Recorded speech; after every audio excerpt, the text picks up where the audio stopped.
आदाब दोस्तों, मैं हूं मोनी सनवर और आप देख रहे हैं प्रोग्राम हेल्थ और हम। हजारों साल पहले लोग अपनी किसी भी परेशानी या बीमारी को ठीक करने के लिए जड़ी बूटियों का सहारा लिया करते थे। जैसे जैसे वक्त आगे बढ़ता गया, तरह तरह के इलाज के तरीके इजाद होते गए। कुदरत ने इंसान की ग़िज़ा और दवा के लिए ही दो ही रास्ते पैदा किए हैं, एक तो पेड़ पौधे और दूसरे जानवर और परिंदे। लिहाजा अब चाहे जिस तरीके से भी दवा बना लीजिए, इन्हीं तरीक़ों से काम लेना होगा। मगर आज भी कई लोग कुदरती तरीक़ों पर यकीन करते हैं, इसलिए कि अंग्रेज़ी दवाएं केमिकल के सहारे बनाई जाती हैं, जिनमें साइड इफ़ेक्ट ज़्यादा होते हैं। दिलचस्प बात यह है कि यूनानी दवाओं में साइड इफ़ेक्ट बिल्कुल भी नहीं होते और इसलिए दुनिया में आज सबसे ज़्यादा यूनानी दवाओं पर भरोसा किया जा रहा है। यूनानी में कुदरती जड़ी बूटियों से किसी भी बीमारी का इलाज किया जाता है। जैसा कि इसके नाम से जाहिर है, इलाज का ये तरीका यूनान में इजाद हुआ था। फिर ये तरीका अरब, मिस्र, अफ़गानिस्तान, उज़्बेकिस्तान और अफ्रीकी ममालिक में होता हुआ हिंदुस्तान में आया और फिर बहुत जल्द सारी दुनिया में मकबूल हो गया। यूनानी में हमें कई बड़े नाम मिलते हैं, जैसे हिप्पोक्रेटस, हकीम लुकमान, हकीम जालिनूस, हकीम अजमल खान, हकीम मोहम्मद कबीरुद्दीन वगैरह वगैरह। लाखों ऐसे नाम हैं जिन्होंने जड़ी बूटियों के ज़रिए इंसानियत की खिदमत को अंजाम दिया और अपनी ज़िंदगी वक्फ कर दी और अपने पीछे छोड़ गए एक अजीम एहसान। खुशी की बात यह है कि आज मेरे साथ भी एक यूनानी डॉक्टर मौजूद हैं। आप फसद नामी तरीके से कई बीमारियों का इलाज करते हैं, जैसे जल्द की बीमारी, दिल की बीमारी, गुर्दे, ब्लड प्रेशर, मोटापा और शुगर की बीमारी। आज हम जानने की कोशिश करेंगे कि फसद इलाज का तरीका क्या है, फसद किसे कहते हैं और इसके क्या क्या फ़ायदे होते हैं। तो फिर चलिए, देर किस बात की, जनाब डॉक्टर एहसान फारूकी साहब हमारे साथ हैं। आपका इस्तकबाल है हमारे शो में। एहसान फारूकी साहब, जैसे कि हमने लोगों को फसद के बारे में शुरुआत में बताया, आप थोड़ा सा इस पर रोशनी डालिए कि ये फसद आखिर है क्या। जी, अस्सलाम वालेकुम रहमतुल्लाहि वबरकातुहू। मेरा नाम प्रोफेसर मोहम्मद एहसन फ़ारूकी है। मैं चारमीनार हॉस्पिटल, जो कि गवर्नमेंट डिज़ाइन जनरल हॉस्पिटल और तिब्बी कॉलेज के नाम से मशहूर है, ये गवर्नमेंट स्टेट गवर्नमेंट का एक ऑर्गेनाइजेशन है जहाँ पर मैं प्रोफेसर हूँ, पीजी डिपार्टमेंट ऑफ मेडिसिन यानी मौलियात का। वहाँ हमने पिछले एक सालों से हम फसद के पर काम कर रहे हैं। एक्चुअली इसका जो नाम है फसद नहीं है, फस्द है। सौद जो लिखा जाता है उसके पर जज्म है जी। और इसको विनिसेक्शन भी कहते हैं अंग्रेजी में, और मेडिकल टर्म इसका फ्लीबोटोमी भी है। तो ये आप सुनकर ताज्जुब करेंगे कि मतलब कि 3000 साल कबल ये इलाज किया जाता था और शायद 200 साल कबल तक भी ये मॉडर्न मेडिसिन में, मॉडर्न तरीके इलाज में राइज था। फर्ज क्या है कि मतलब कि हमारी जो बॉडी होती है, बॉडी में जो प्रोमिनेंट जो वेंस होते हैं, यहाँ से प्रोमिनेंट वेंस होते हैं, तो ये जो वेंस हैं इसका जो ताल्लुक़ है कल्ब से है। कल्ब से होते हुए ये यहाँ से होते हुए यहाँ से आते हैं और वेंस हैं और ये रिटर्न जाते हैं। आर्टरीज, इसको आर्टरी कहते हैं, शराइन कहते हैं, शरियान कहते हैं, और वेंस जो है वरीद कहते हैं। ये जो वरीद है ये यहाँ से जाती है। अब ये जो वरीद है जो जाती है, यहाँ से हम ब्लड लेट आउट करते हैं और खून निकालते हैं हफ्ते में एक बार, 10 दिन में एक बार, और इस तरीके इलाज को फस्द कहते हैं। मुनसिफ टीवी की तरफ से भी ये कोशिश है कि हमारे जितने भी नाजरीन आपको देख रहे हैं वो भी इस चीज़ को तरीक़ेकार को समझें। दिल की कौन सी बीमारियां या किडनी की कौन सी बीमारियां वो बताती हैं खुद के, हाँ मैं जो हूँ अब कई लोग नहीं समझ पाते कि हाँ उनको दिल की बीमारी शुरू हो गई या किडनी की बीमारी शुरू हो गई, उनकी किस तरह से इस चीज़ को समझें और फिर किस तरह से इलाज के लिए आए, वो थोड़ा सा आप बताएं। दिल में सबसे इंपॉर्टेंट चीज़ जो कि मतलब कि आम फहम अंदाज में हार्ट अटैक। हाँ, बहुत सी बीमारियां हैं, बहुत से लोग नहीं समझ पाएंगे क्योंकि साइंस है। तो दिल में क़िल्क़ी बीमारी होती है। क़िल्क़ी के माने मतलब पैदाइशी तौर पे ये जो एक अपने एट्रिया है, खून, दिल के अंदर 4 चैम्बर्स होते हैं जी, जैसे वॉल्स कहते हैं। नहीं, ऊपर के चैम्बर एट्रिया कहलाते हैं और नीचे के चैम्बर वेंट्रिकल कहलाते हैं। ओके। एक राइट साइड का एट्रिया वेंट्रिकल होता है और लेफ्ट साइड का एट्रिया वेंट्रिकल होता है। ठीक है। उसके अंदर खून की नालियाँ आती हैं जिसको आर्टरी कहते हैं। खून के दिल से खून की नालियाँ जो निकलती हैं वो आर्टरी कहलाती हैं और आती हैं दिल की तरफ आती हैं, उसको वेन कहते हैं। ठीक है। ये सारी चीज़ें कॉम्प्लेक्स हैं, लेकिन एक आम समझने की वजह से दिल के अंदर मतलब कि मिडिल मीडियस्टिनम, यानी दिल सीने के अंदर मिडिल मीडियस्टिनम में रहता है, सेफ रहता है, क्योंकि अल्लाह ताला ने दिल को बहुत सेफ बना है। क्योंकि ये देखिए ख़ास बात देखिए कि मतलब कि दिल मतलब कि बग़ैर हमारे कंट्रोल के पैदाइश से लेकर मौत तक धड़कते रहता है। हमारा कंट्रोल नहीं है। सही। आप अपने दिल की रफ्तार नहीं बढ़ा सकते, आप अपने दिल की रफ्तार को कम नहीं कर सकते। ये तो कंटिन्यूअस फिनोमेना है, ऑटोनोमस सिस्टम है जी। मतलब कि इसको कंट्रोल सिर्फ ब्रेन कर रहा है, सही। इसको ब्रेन कर रहा है और इस ब्रेन को कंट्रोल कर रहा है ऊपर वाला। सही। बहुत प्यारी सिस्टम है अल्हम्दुलिल्लाह। अब इसके अंदर सैकड़ों बीमारियां हैं।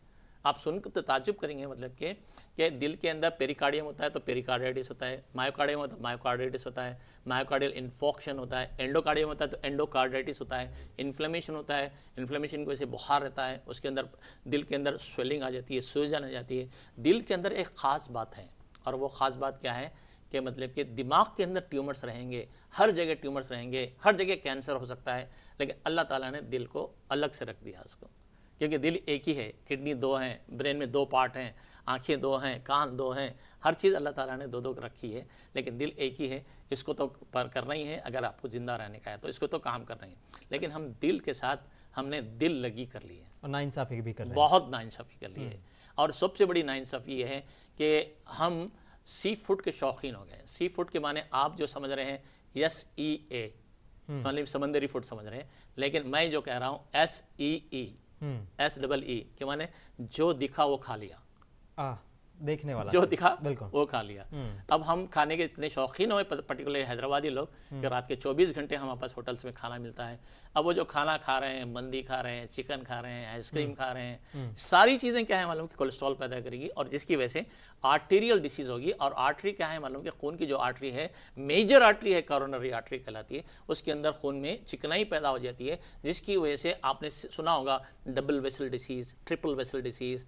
खून की आर्टरी की वजह से खून ब्लॉक हो गया और आपके वॉल्व्स ख़राब हो गए। मोटी ज़बान में वॉल्व्स हैं, वॉल्व्स नहीं है, आर्टरी ब्लॉक होती है और आर्टरी के ब्लॉक होने की वजह से हार्ट अटैक होता है। इसलिए हार्ट अटैक होता है कि मायोकार्डियम जो होता है, दिल का जो मायोकार्डियम होता है, उसको खून की सप्लाई नहीं हो पाती, जिसकी वजह से ये मायोकार्डियम ये सिकुड़ना और फैलने का काम कम करता है, बंद कर देता है, जिसकी वजह से सीवियर रेट्रोस्टर्नल पेन होता है। और ये जो पेन होता है यहाँ से होते हुए टिप ऑफ द शोल्डर पर जाता है और यहाँ तक जाता है। नाउ एक आपने समझ गया मायोकार्डियल इन्फॉक्शन, इसको CAD भी कहते हैं, कॉरोनरी आर्टरी डिसीज भी कहते हैं। अब ये जो डिसीज है, सब ये दिल की जो बीमारी है, अब इसको मैं फसद से कैसे ट्रीट करूं, मेरा एक आपका सवाल भी है, मेरा एक नजरिया भी है जी। अब हम क्या कर रहे हैं, ये खून निकलवा रहे हैं। खून निकालने से लोड कम होगा, चिकनाई कम होगी, रिकरेंट हमने ब्लड निकाला तो चिकनाई उतनी ज़्यादा कम होती जाएगी। और हमारे जो वो खून आप यहीं से निकालेंगे? नहीं, यहाँ से भी निकालते हैं, यहाँ से भी निकालते हैं और पैर से भी निकालते हैं। मैं आपको वो भी समझा दूंगा थोड़ी देर पहले, थोड़ी देर में। अब ये जो खून निकालने के बाद आपको जो फर्स्ट करवाया है आपने, करने के बाद खून निकाला, चिकनाई निकली ना, तो निकलाई अपनी जो बोन मैरो है, मतलब कि हड्डी की गूदा, लॉन्ग बोन्स का, तो वो सेंटर है, एपी सेंटर है हमारा किसका, RBC के पैदा होने का। अच्छा, RBC के माने खून के सेल्स जी। वो नए सेल्स पैदा करेगा, क्योंकि हमारे पास क्या है, कंपेंसेटरी मैकेनिज्म है। कंपेंसेटरी मैकेनिज्म के माने खून कम हुआ, खून पैदा होना है, शुगर कम हुई, शुगर पैदा होने का है, इस कोलेस्ट्रॉल कम हुआ, कोलेस्ट्रॉल पैदा होने का है। अब आप, मैं एग्जाम्पल भी दूंगा मैं आपको, कि आप तरकारी के लिए जा रहे हैं तो इत्तेफाक ऐसा हुआ कि आपको सेब नजर आएंगे और अनार नजर आएगा, सही है ना जी। अब आप क्या करेंगे, सेब और अनार में से आप ये करेंगे अनार ले लेंगे। अनार अब आपकी जो दिमाग सोच रहा है अनार के बारे में, वो इसलिए सोच रहा है कि आपके जिस्म में खून कम है, इसलिए सोच रहा है कि जिस्म में खून कम है। अब औरतें जो प्रेग्नेंट होती हैं वो खड़ी खाती हैं, क्यों खाती हैं? क्योंकि उनका दिमाग सोच रहा होता है। सोच रहा है नहीं, उनके दिमाग कैल्शियम कम है, उसकी बॉडी को जरूरत बॉडी को खड़ी खाती हैं औरतें, मतलब दिमाग कहीं ना कहीं इशारा दे रहा है कि मुझे ये चाहिए। That's what। और दूसरी चीज क्या है, बच्चे मिट्टी खाते हैं, क्यों खाते हैं? कैल्शियम कम है। कैल्शियम कम। तो ये अल्लाह ताला ने बहुत खूबसूरत निज़ाम समझ ये बना रखा है, जस्ट इसे थोड़ा सा समझना है ताकि हम अपनी सेहत के साथ खिलवाड़ ना कर सकें। और मैं बहुत से अमराज पे काम कर रहा हूँ, रिसर्च कर रहा हूँ, आपकी मतलब कि थोड़ी सी तवज्जो की ज़रूरत है। इस प्लेटफॉर्म के ज़रिए मैं जितने भी नाजरीन हैं, मैं उनके सामने ये कहना चाहूँगा कि मैं पिछले 40 साल से मैं प्रैक्टिस कर रहा हूँ, हज़ारों ने लाखों पेशेंट देख चुका हूँ, हज़ारों ने लाखों पेशेंट के हिजामा कर चुका हूँ अल्हम्दुलिल्लाह। लेकिन आप लोगों की दुआओं की ज़रूरत है, आप लोगों की मतलब कि एक कंसंट्रेशन की ज़रूरत है। कि मेरी एक रिक्वेस्ट है कि ये जो सेहत है आपकी, देखिए कि मतलब कि हम अपने मतलब के मतलब कि हम 10-10, 20-20 साल, 25 साल हम अपनी मेहनत करते हैं, कमाते हैं, घर बनाते हैं, अपने बीवी बच्चों को देखते हैं, लेकिन 25 साल के बाद जब बीमार होते हैं तो याद रख लें मतलब कि आपको अपना ख्याल खुद करना पड़ता है, आपके साथ कोई नहीं रहता। अब वो जो कमाया आपने, अब आपने इलाज के लिए खर्च करना है, अब जो जितना कमाया बगैर किसी आपके मतलब कि हेल्थ के इश्यूज़ को सोचे बगैर जो कमाया ना, वो इलाज के लिए खर्च करोगे।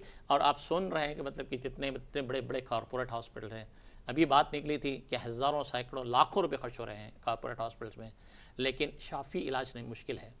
इसीलिए दुआ कीजिए कि अल्लाह ताला ऐसे हकीम, ऐसे डॉक्टर, ऐसे तबीब के पास भेजे जो आपकी बीमारी को समझ सके और सही दवा दे सके।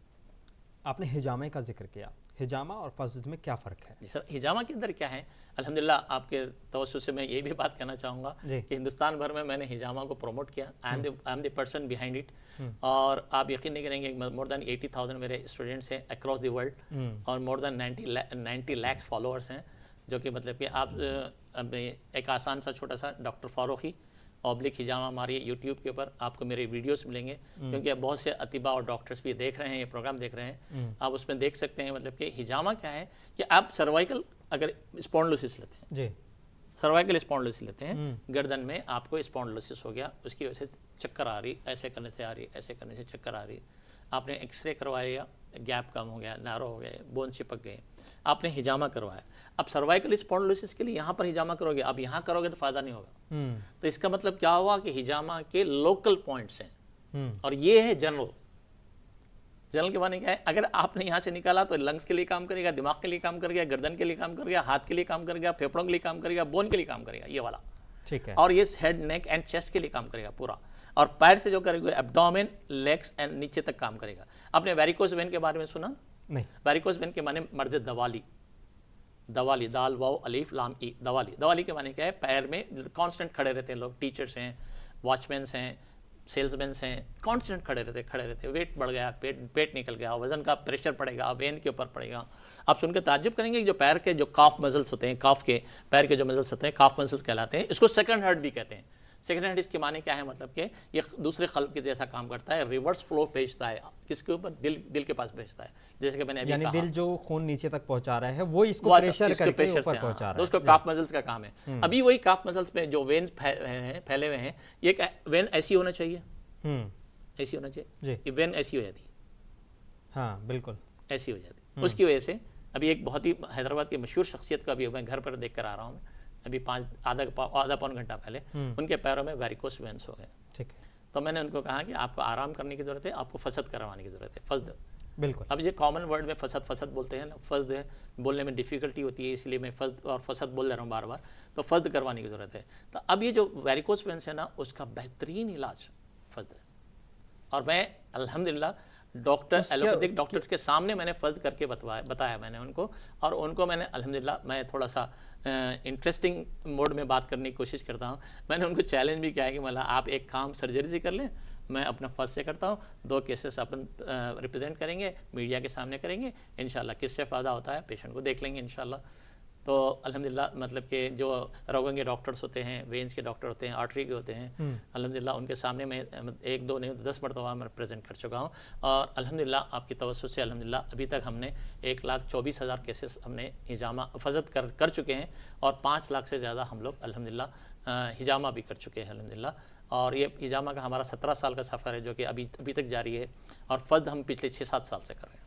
बड़ा सवाल ये है कि कई सारे अभी आप जिक्र कर रहे थे कि वॉचमैन हो गए, टीचर्स हो गए, कई ऐसे शख्सियत जिनका काम ही खड़ा होने का है। अक्सर सेल्समैन भी हम देखते हैं कि 12-12 घंटे वो खड़े रहते हैं, तो उनके पैर, मैंने कई लोगों के पैर देखे हैं, वो सूजन आ जाती है, मोटे से हो जाते हैं, तो उनका भी इलाज इसी से आप कर पॉसिबल है। देखिए एक बात याद रख लीजिए, इनमें एक मतलब कि मैं बहुत ही मशहूर शख्सियत हैदराबादी ही के हैं, मैं नाम नहीं बोलना चाह रहा हूँ, क्योंकि किसी का नाम बोलना मतलब कि वो हो जाएगा। तो मैं उनके पास गया, घर गया, उनको मैंने समझाया, बताया, लेकिन वो एग्री नहीं हुए। अब उनके दोनों पैरों में सेलुलाइटिस है। अब सेलुलाइटिस किसे कहते हैं, लाल हो गए पैर और रिवर्स फ्लो नहीं हो पा रहा। अब वो सेलुलाइटिस में आप याद रख लें कि पैर में अगर बारीक बारीक खून की नालियां हैं, वो डेंगू है। और दूसरे है कि पैर पूरा रेड हो गया और गर्म है। अब ये पैर समझ लीजिए, ये मतलब कि पैर का है, और ये मतलब कि ये मेरा पेट है, मैं यहाँ पर हाथ लगा रहा हूँ, ठंडा है, लेकिन यहाँ लगा रहा हूँ, गर्म हो गया, तो किसका मतलब क्या हुआ, वहाँ पर इन्फेक्शन है। कभी भी 50 साल 60 साल के ऊपर के लोग, डायबिटिक पेशेंट्स, हाइपरटेंसिव पेशेंट्स, अगर ऐसा कोई मर्ज अगर है जिसमें पैर में वर्म है, सूजन है और पैर लाल हो चुके हैं, इमीडिएटली हॉस्पिटलाइज होना ज़रूरी है, वरना इन्फेक्शन की वजह से सेप्टिसीमिया हो सकता है और सेप्टिसीमिया की वजह से डेथ हो सकती है। विद इन नो टाइम, सिर्फ 48 आवर्स के अंदर पेशेंट की डेथ हो जाती है। या वो जगह को काटना पड़ सकता है। पैर काटना पड़ेगा, तो पैर काटने के लिए कोई तैयार है? कोई तैयार नहीं है सर। पैर काटने के लिए कोई बंदा तैयार नहीं होता, मरेगा लेकिन पैर तक काटने के लिए तैयार नहीं होगा। ये बहुत से केसेस हो रहे हैं। मैं कह रहा हूं, मतलब कि मैं आपके सामने बैठा हूं, मैं सैकड़ों फोटोज बता सकता हूं, मेरे खुद फोन में सैकड़ों फोटोज हैं जी। और उसके अंदर बताऊंगा पेशेंट को मैंने कन्विंस करने के लिए एक एक दिन रिक्वेस्ट की, बोला अपना पैर काटना जरूरी है वरना तुम नहीं बचोगे। बोलेगे डॉक्टर साहब पैर काट के जीने से तो अच्छा है मर जाऊं, और मर रहे हैं। तो यही जो चीज़ है, मतलब वो शायद मेंटली तौर पे उसके लिए तैयार नहीं हो पाते, और वो उनके गवारा नहीं कर रहा होता उनका। इसके अंदर एक छोटा सा कहावत है, बहुत प्यारी कहावत है, और मेडिकल बुक की है, सर्जरी बेली एंड लव की बुक है, वो सर्जरी की कहावत है। और कहावत ये है कि मतलब कि आपके पास जो पैर है ना, वो पेनफुल है और यूजलेस है, मतलब कि इस्तेमाल नहीं है, और पेनफुल भी है, तकलीफदायक भी है। आप उसको पैर को हाथ में उठा के फिर रहे वर्चुअली, हाँ। लेकिन इसकी जगह पे हम आपको एक ऐसा लिम्ब देंगे जो कि नेचुरली, मतलब कि आप नेचुरल लिम्ब की तरफ पे काम करेगा, लेकिन आर्टिफिशियल रहेगा, जो पेनलेस रहेगा और यूजफुल रहेगा। पेनलेस और यूजफुल रहेगा। तो आप लोग बहुत बड़ी मुश्किल से तैयार होते हैं। मैं शायद ये कह सकता हूँ, मेरे 30-40 साल की प्रैक्टिस में मैंने 5-6 लोगों को कन्विंस करा पैर के काटने के लिए, बड़ी मुश्किल से, वो भी बड़ी मुश्किल से 5-6 लोग। उस तरह की नौबत क्यों पहुंची? ये जो है ना, मतलब कि ये जो शराइन है ना, शरीयाने जो है, आर्टरीज है ना, वो अक्लूड हो जाती हैं पैर में, और बर्निंग सेंसेशन पैरों में। शुगर का सबसे बड़ा मसला यही है कि पैर में जलने का एहसास रहता है, जलन का एहसास रहता है। उसका हम ईजी अगर ले लेंगे, उसके बाद जो पैर हो जाएगा सुंद हो जाएगा, एहसास ही नहीं रहेगा। उसका कॉमन कंप्लेंट मैं बताऊंगा, पेशेंट आकर ये बोले, अगर तबीब, डॉक्टर, हकीम कोई सुन रहे हैं तो सुन लें, पेशेंट आके यूनिवर्सल कंप्लेंट करेगा, और वो कंप्लेंट ये है कि मेरे पैर में चप्पल पहनने के बाद चप्पल कब छूट जाती है मुझे पता नहीं चलता। ओके। तो वो जो है ना, मतलब कि सुन दोगे पैर। अब सुन दोगे तो देखो, आप अगर तकलीफ में हो तो डॉक्टर के पास जाएंगे, पैर में तकलीफ ही नहीं है। एक लेडी का वाकया सुनाता हूँ, मतलब कि पैर में जख्म हो गया, जख्म होने के बाद मैंने उसको ड्रेसिंग की। ड्रेसिंग हिंदू लेडी थी, मैं कामारेड्डी में था उस वक्त, इत्तेफाक से मेरे जॉब वहीं पर था। तो मैंने कहा कि कल आना है तुझे, आके बताना। तो दूसरे दिन नहीं आई, तीसरे दिन नहीं है, चौथे दिन नहीं है, 5वें दिन आई। मैं जब पट्टी देखा तो उसका पूरा खून है पट्टी में। अरे बोला क्या हो गया तुझे? तो अब वो, मतलब कि वो चूंकि तकलीफ का एहसास नहीं है, वो मुस्कुरा के बात कर रही है, नहीं सर वो जो पैर था, मैं सो गई थी और वो मेरे को पता नहीं चला कब चूहे आके पैर काट लिए, मुझे पता नहीं चला। अब देखिए कि मतलब कि चूहे आ रहे हैं, जिंदा शख्स के पैर के अंगूठे को खा रहे हैं और उनको एहसास नहीं है। आप सोचिए कि मतलब कि किस लेवल पे हम जा रहे हैं। ये शुगर का बिल्कुल हाईएस्ट लेवल है सर। और एक चीज ये है कि सडन बीपी शुगर बढ़ने की वजह से बहुत सी बीमारियां हो जाती हैं, और सबसे पहले ज्यादा बीमारी होती है दिमाग का मफलूज हो जाना। वो दिमाग तक वो पहुंच नहीं पाता, मैसेज नहीं पहुंच पाता, वो पैर का या जो भी हमारे पास बीमारी नहीं पहुंच पाता, शुद्ध हो जाते हैं, पेनलेस, बिल्कुल पेनलेस, लकड़ी के टुकड़े की तरह। तो क्या इसका इस स्टेज पे पहुंचने के बाद इलाज नहीं हो पाता है? हो सकता है, हो सकता है अल्हम्दुलिल्लाह। और वो है कि हम लगे थोड़ा सा इजाद किया था, दवा इजाद की थी, यूनानी में है, बाबूना, नाखूना और गोलेटिसो के नाम से 3 दवाएं, 10-10 ग्राम लेनी है, 5 लीटर पानी में गर्म करना है, गर्म करके टब में रखने का है। आप शायद आप अपने दादा को आपने देखा होगा कि उस ज़माने में, मतलब कि आपके अपने बचपन में, मैं तो ज़्यादा आपसे ज़्यादा उम्र का हूँ, मैं आसानी से कह सकता हूँ कि एक तांबे की सैलाबछी हुआ करती थी, और उस सैलाबछी के अंदर लोग पैर रखते थे सुबह में, और रख के अखबार पढ़ते थे और कुरान शरीफ पढ़ते थे, उसके बाद पैर निकालते थे। उसका मतलब यह है कि मतलब कि हकीमों ने कहा है, 2 चीज़ें कही हैं, एक है कि अपने पैर को गर्म रखो और अपने दिमाग को ठंडा रखो। अच्छा, बहुत बड़ी बात कही है हकीम ने। तो ये पानी जो होता था वो गर्म होता था। उसकी वजह से क्या होगा, खून की रगें फैलेंगी, फैलने की वजह से क्या होगी, दौरान बढ़ेगा। उसकी वजह से क्या होगा, एहसास पैदा होगा। एहसास ही दुनिया है, एहसास ही दुनिया है। बिल्कुल, अब आप गर्दन में आपको दर्द नहीं है तो जाओगे डॉक्टर के पास? कतई नहीं जाओगे। पैर के अंगूठे में जलन है तो जाओगे डॉक्टर के पास? नहीं होगा तो क्या करोगे? आपको एहसास ही नहीं है। जामे मक्का मस्जिद है, मक्का मस्जिद के में गरमा में मैं देख रहा था, एक आदमी आया, उसके बाद वजू किया, वजू करके चलते हुए गर्म पत्थर पे से चलेगा। उसके बाद जब वापस आया, नमाज पढ़ के वापस आया, तो आदमी पैर बैठा हुआ है, यहाँ पर उसको छाले आ गए, उसके पैर में छाले आ गए, उसको एहसास ही नहीं है। हम मुस्कुराते हुए बोल रहा, सारे ये छाले कैसे आ गए? तो मैंने कहा, जिस टाइम वो गए तो उस टाइम उनको एहसास नहीं हुआ। ओके, कितने परसेंट चांस होते हैं कि जब बंदा इस शुगर, बीपी और ये सारी दिल की परेशानियां, किडनी परेशानियां लेकर आए और उसका इससे जो है सही इलाज हो जाए? सर एक बात ये है कि मतलब कि मैं बहुत अहम बात कर रहा हूँ, मतलब कि अल्लाह ताला हम सबको ये बात समझा दे।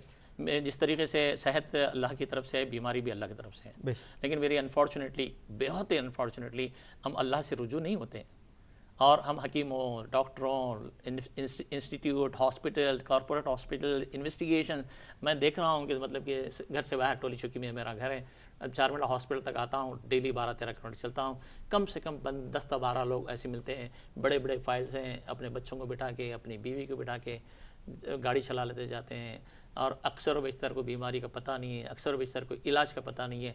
एक चीज़ ये है कि मतलब कि हमारा काम क्या है, मेरी ड्यूटी क्या है। मेरी ड्यूटी है कि सही तशख़ीस करना, मेरी ड्यूटी है कि सही दवा तजवीज़ करना, और मेरी ड्यूटी है कि मतलब कि मरीज़ को तसल्ली बख्श जवाब देने की कोशिश करना, और रहा बाकिया काम अल्लाह का है। अगर हम अल्लाह से रुझेंगे, अल्लाह के नबी हज़रत मोहम्मद मुस्तफ़ा सल्लल्लाहु अलैहि वसल्लम की एक प्यारी सी हदीस है, अल्लाह के नबी सल्लल्लाहु अलैहि वसल्लम ने फरमाया कि लोगों अपनी बीमारियों का इलाज सदक़े में ढूंढा करो। हम ये चीज़ें छोड़ रहे हैं वेरी अनफॉर्चुनेटली।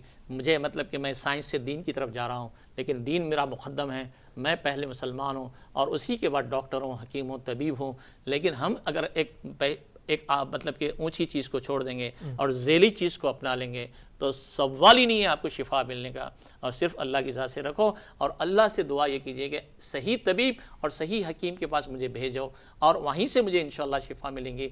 मूसा अलैहिस्सलाम का बहुत बड़ा वाक़या है। मूसा अलैहिस्सलाम गए, मतलब कि कोही तूर पे गए, जाके बोले कि अल्लाह मुझे फला फला तकलीफ़ हो रही है। तो अल्लाह ने फरमाया, अय मूसा अपने थोड़ा सा आगे जाओ, वहाँ पर पत्ते हैं, वो पत्ते तोड़ के आप धो लो, धो लेके आप इस्तेमाल कर लो, आपको शिफा मिल जाएगी। हो गया, शिफा होगी, चबा लिए, अल्लाह की तरफ से शिफा है, तो सवाल ही नहीं। सेम चीज़ एक और मरतबा हुई तो मूसा अलैहिस्सलाम झाड़ के पास गए, पत्ते तोड़े, खाए, फ़ायदा नहीं हुआ।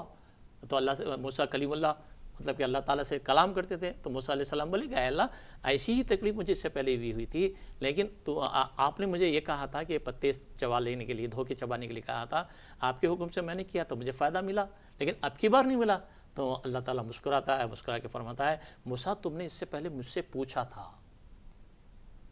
अब की बार तुमने नहीं पूछा, मैंने पत्ते को हुक्म दिया था तो मूसा के पेट में जा, शिफा मैं देने वाला हूँ। तो ये सारी दवाओं के साथ ये वाक़या जुड़ा हुआ है कि मतलब कि दवा में शिफा नहीं है सर, लेकिन एक चीज़ ये है कि अल्लाह के हुक्म में शिफा है। बड़ा सवाल अब मैं आपसे पूछने वाला हूँ, क्योंकि अगर मैं भी इस चीज़ को देख रहा हूँ अपनों के साथ में या किसी जानने वालों के साथ में, कि वो बिल्कुल भटक जाते हैं। भटकने के बाद जब परेशान हो जाते हैं तब जाके वो 10 जगह घूमने के बाद सही हकीम डॉक्टर के पास पहुंच पाते हैं, और तब तक उनका पैसा बहुत खर्च हो चुका होता है, वक्त बहुत खर्च हो चुका होता है, और उनके जो है बीमारी बढ़ चुकी होती है। अब ये जो आपका इलाज है ये कितना कॉस्टली है? और ये जो इलाज है, मैं आपकी एक छोटा सा वाक्य के साथ मैं फिर आप वापस आ रहा हूँ। ठीक है। एक बहुत ही कॉर्पोरेट आदमी है, बिजनेसमैन है, उसके दोनों पैर पूरे सड़ गए जी। अब मैं आपको फोटोज बताऊंगा तो आप बहुत कराहियत से देखोगे वो फोटोज़ को जी। दोनों पैर सड़ चुके हैं। मेरे पास आया कि बोला इसे फॉलो, तो बोला आप क्या कारोबार करते हैं? तो सर आप कारोबार के बारे में मत पूछो, मैं टोटली खलाश हो चुका हूँ, टोटली खलाश हो चुका हूँ, अब मेरे पास इलाज के पैसे नहीं हैं। तो ठीक है, जो भी है आप जो भी करेंगे इंशाल्लाह, लेकिन आप कारोबार क्या करते हैं? तो बहुत बड़े स्टोर्स के मालिक हैं वो। तो खैर अब वो चीज़ें आएंगी, मतलब कि आपने जो जैसा कहा है वैसी तकरीबन मरीजों के साथ मेरा वाक़या है। अब ये जो इलाज है सर हम जो कर रहे हैं अभी चारमीनार हॉस्पिटल में, टोटल फ्री इलाज है, एक पैसा का भी खर्चा नहीं, एक पैसा एक हब्बा भी खर्च नहीं है अल्हम्दुलिल्लाह। और जो भी खर्च हो रहा है अल्हम्दुलिल्लाह अल्लाह ताला करवा रहा है, किसी के ज़रिए करवा रहा है अल्हम्दुलिल्लाह, उसके लिए कोई खर्चा नहीं। अगर प्राइवेट में कराओगे, कोई भी है, जैसा मैं खुद भी अपने प्राइवेट, मेरी मतलब एक क्लिनिक है, प्राइवेट में कराओगे तो हम लोग, चूँकि एक साइंटिफिक मेथड है, मेडिको सर्जिकल प्रोसीजर है ये, मेडिको के माने हम एक है, और सर्जरी के माने इल्मुल जराहत। अब छोटा सा उनके थोड़ा सा उसूल है उसके, साइंटिफिक हो, साफ़ सुथरा हो। हार्डली हम पर विजिट हम पेशेंट के साथ 500 रुपये चार्ज करते हैं। 4 विजिट हो गए 2000 रुपये। अब 2000 रुपये तो हमने काली खून के पेशाब के महीने में निकल जाएंगे ना सर, तो वो बता रहा हूँ मतलब कि। तो ये बहुत ही सस्ता इलाज है। अगर आपने हॉस्पिटल में कराना तो टोटली आपको फ्री है। मैं जांच वगैरह ये सारी जी बिल्कुल सारी चीज़ें, लैब है हमारे पास, गवर्नमेंट का लैब है, वहीं पर हम जांच करवा रहे हैं। लेकिन एक चीज़ ये है कि हकीम को तकरीबन मैं आपको बताता हूँ, बहुत से ऐसे हकीम हैं जो सिर्फ आपकी नब्ज़ पकड़ के देखते हैं, अब मैं आपका हाथ ले लूंगा थोड़े से जी अब ये चीज़ देखिए मतलब कि मैं आपको ये मैं हाथ में टॉर्निके लगा दिया, टॉर्निके वाले टाइट माने वो लगा दिया, टॉर्निके के माने बेल्ट जी लगाने के बाद आप देखिए कि ये आपके वेन्स पूरे प्रोमिनेंट है, हम्म प्रोमिनेंट हो गए और आपको मेरे प्रेशर लगने की वजह से यहाँ सुनपन महसूस हो रहा। हम्म अब ये जो वेन्स है ना, तब इस वेन से आपने को खून निकालना है, एक नीडल लगानी है, उसके नीडल की खास हार्डली 1.5 रुपया है, और एक ग्लास की कॉस्ट कितनी है, डिस्पोजेबल ग्लास की कॉस्ट कितनी है, 50 पैसे, 1.5 रुपये और 50 पैसे कितना खर्च हुआ, 2 रुपये खर्च हुआ, ठीक है ना।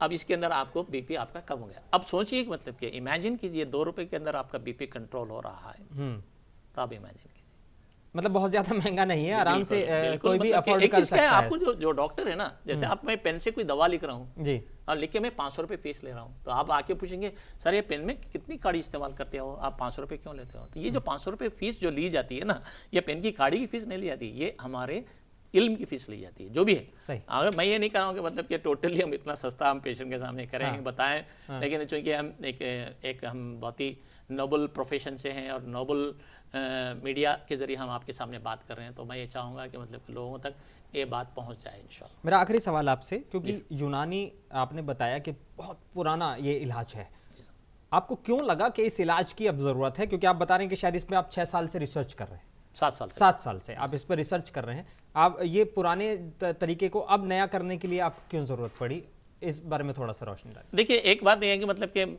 छोटे से ये है कि आदम अलैहिस्सलाम से लेकर फिलहाल आज तक, या मतलब कि एक एलोपैथिक जो ट्रीटमेंट है उसकी 150 साल की लाइफ है, एलोपैथिक जो हम गोलियां खा रहे हैं। जी बिल्कुल।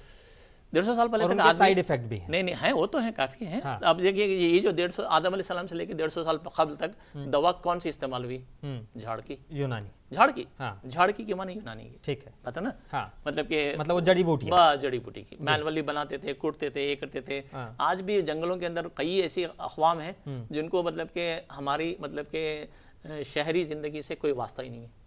आज भी है, लाखों लोग हैं जो मतलब कि ऑस्ट्रेलिया में रहते हैं, अंटार्कटिका यहाँ पे भी हैं। हमारे हाँ, हिंदुस्तान में भी आदिवासी लोग जो हैं वो पूरी तरीके से जंगल में रहते हैं। जंगल में रहते हैं और वो इलाज करते हैं ना, उनके पास कौन सा ऐसा पैरासिटामोल जाता है, नहीं जाता है, ऑब्वियसली नहीं जाएगा। तो अब ये चीज़ ये है कि मतलब कि ये जो इलाज मैंने इसलिए भी स्टार्ट किया कि ये मादूम हो चुका था, मादूम के माने खत्म हो चुका था। और दूसरी चीज़ क्या है कि ये इलाज में सस्ते में बेहतरीन नताइज हो सकते हैं। अब आजकल की ज़िंदगी में बहुत ज़रूरी है कि इलाज कॉस्ट इफेक्टिव हो, इलाज सेफ हो और इलाज वाकई इलाज हो, वाकई इलाज हो। जी। अब बीपी के लिए कितने लोग परेशान हैं सर, सैकड़ों लोग परेशान है बीपी के लिए, सैकड़ों लोग शुगर के लिए परेशान है। अभी अगर बीपी और शुगर का ही मैं टारगेट बना के चलूँ तो आप देख लीजिए मतलब सैकड़ों लोग मेरे पास इलाज कराने आएंगे। तो वो चाह रहा हूँ मतलब कि देखिए कि मतलब कि हर जी नफ्स का एक वो रहता है कि मतलब कि मैं जिंदा रहूं और सेहत से रहूं। मतलब कि ये मेरा एक छोटा सा एक स्टेटमेंट है, मतलब कि एक छोटा सा सबमिशन है मेरा, और वो ये है कि आप अपनी सेहत के लिए मतलब कि ज़्यादा से ज़्यादा फिक्र करें, सोचें। और एक चीज़ ये है कि मतलब कि पहले सोचें उसके बाद खाएं। अब जब खाने के बाद सोचने का अब अपने पास वक्त नहीं रहता, वो सी वाला फॉर्मूला नहीं है, नहीं रहता अपना। लास्ट मैसेज दे दीजिए, क्या देना चाहेंगे हमारे। एक चीज़ ये है कि मतलब मैं आपके सामने, मैं जैसे कि मैंने कहा है कि मतलब कि मेरा नाम डॉक्टर मोहम्मद अहसन फारूकी है, मैं प्रोफेसर हूँ।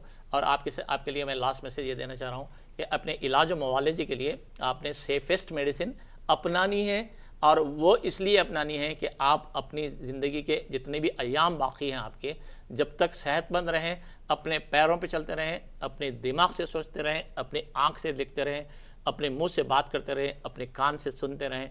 अल्लाह ताला आपको शिफा दे हर बीमारी से। और सबसे बड़ा प्रॉब्लम आजकल के दिन में हैदराबाद में और सारे आलम में, सारी दुनिया में मुझे जो देखने में मिल रहा है वो साइकेट्रिक प्रॉब्लम है, डिप्रेशन है। बहुत से लोग डिप्रेशन में मुब्तला हो रहे हैं। मैं चाहूँगा कि उस डिप्रेशन का भी इलाज अल्हम्दुलिल्लाह फ़र्द के ज़रिए किया जा रहा है।